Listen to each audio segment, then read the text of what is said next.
హైదరాబాద్లోని పలు hotels, food సెంటర్స్లో ఫుడ్ సేఫ్టీ టాస్క్ ఫోర్స్ బృందాలు ముమ్మరంగా దాడులు జరిపాయి.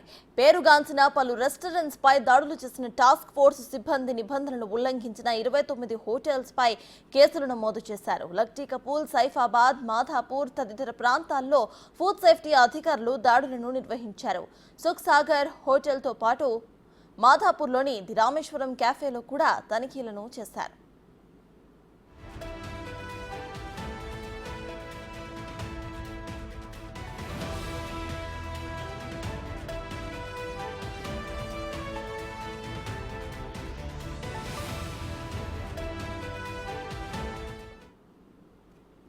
కాలం చెల్లిన వంట సామాగ్రితో పాటు కుళ్ళిన మటన్, చికెన్ డిషెస్ ను, సింథటిక్ కలర్స్ ను అధికారులు స్వాధీనం చేసుకున్నారు. ఆహార పదార్థాలతో సింథటిక్ కలర్స్ వాడటంపై అధికారులు సీరియస్ అయ్యారు. ది రామేశ్వరం క్యాఫేలో కిచెన్ మొత్తం కూడా అపరిశుభ్రంగా బొద్దింకలతో నిండి ఉండటం చూసి ఫుడ్ సేఫ్టీ అధికారులు నిర్ఘాంతపోయారు. పరిశుభ్రత మెయింటైన్ చేయకపోతే కఠిన చర్యలు తీసుకుంటామని క్యాఫే యాజమాన్యానికి వార్నింగ్ ఇచ్చారు.